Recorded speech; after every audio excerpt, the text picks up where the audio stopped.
Everybody, it's time for the Kababo dumplings. Hey, Chef Penwright, the Magus, coming at you from Houston, Texas. Hey, this is the time where Kababo dumplings are being shipped.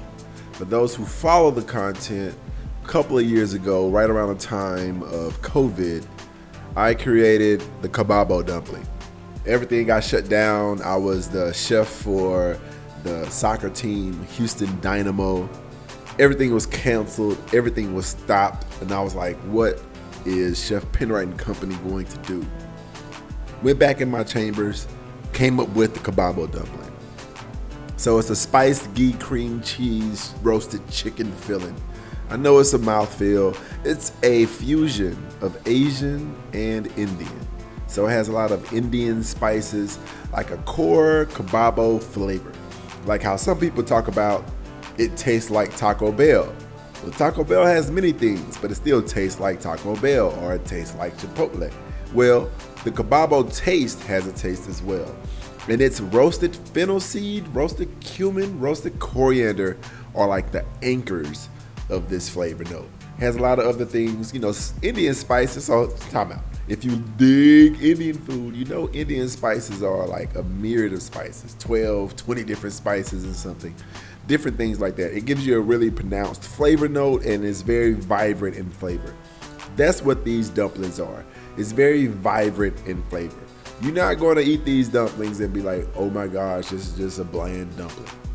And then to top it on off is the sauce, the ginger mint pesto and the chili sauce. If you don't have the chili sauce, you can always use sriracha.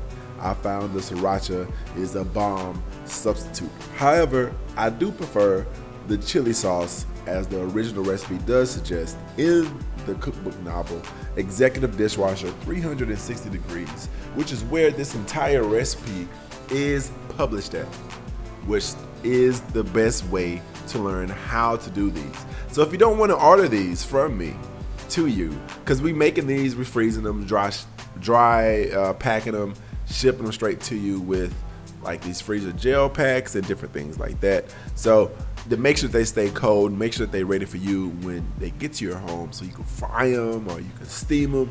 It's really up to you how you want to prepare them. Either way, I kind of prefer frying. I like the crunchy texture, the crunchiness. However, the succulent tenderness of the dumpling is very, it gives me essence of which is my favorite dish from my mother is chicken and dumplings. And it gives me that chicken and dump. Although it doesn't taste nothing like it, the texture gives me that I'm 8 years old at home eating a bowl of my mother's chicken and dumplings, and which is a big thing for myself. And so you can rock with it either way though. Like I said, you top it with the ginger mint pesto, you top it with the doggone chili paste, and I mean, this is going to skyrocket your taste buds to the moon. It's going to go all the way to the moon. So I am not responsible for your taste buds being on the moon. So it's the real thing though. These right here, these are the vegan Kababos. Vegan Kababos were created after I had a lot of people say, hey chef, I'm vegan and I want some of these dumplings. And I was like, shit, I rock with vegan stuff. You know what I'm saying? The rapper is already vegan. So it's just a matter of changing the feelings to something really bomb and still have that Kababo taste as we were speaking about earlier. And hey, so what we came up with the spiced leafy green mushroom, right?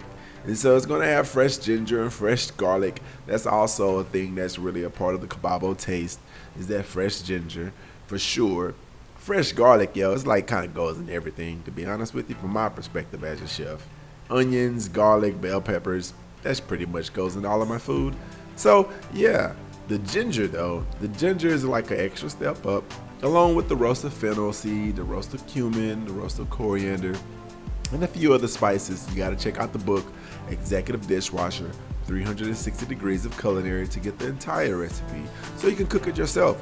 Hook them up at your crib, shoot me a little tag. I want to see what you're doing. I want to see what twist you made, what turns you made, or if you stayed traditional and kept it just like how I wrote it down. Either way, it's cool with me. It's food. It's like art, right? So everybody gets to have their own interpretation, and it's totally cool. It's not like any harsh feelings because you exchanged, pistachios for some other type of nut in the pesto sauce. That's cool. It's like, hey, I like pistachios in this, so I did pistachios. If you want to do the traditional thing and do more pine nuts I think are overly priced and don't really bring nothing to the table for the price. My own personal perspective of pine nuts. So that's why I went with pistachios. Not only are they more pronounced in flavor, they cheaper. So it's like a twofer. I love twofers. As just a personal note about your guy Chef Penright. So with the dumplings, these vegan kababos, right? So a spiced leafy green mushroom kababo dumpling. We take the cabbage and spinach. Why do I call it leafy greens? Well, because sometimes certain leafy greens are better than others. So you may find a time where spinach and kale and chard and mustard greens are healthier. Then I'm gonna roll with some of that. I like to switch it up, man. Like, one thing about myself and one thing about Kababo. Kababo is if you check out the book, guys, it's a etheric moon dragon. So it's driven by water. So it's never exactly the same. It's always moving. So that's why I like to move the leafy greens around. Sometimes it's kale, sometimes it's spinach. Cabbage is usually always present because I get down with cabbage like that. ChefPenright.com is how you find me. Check me out.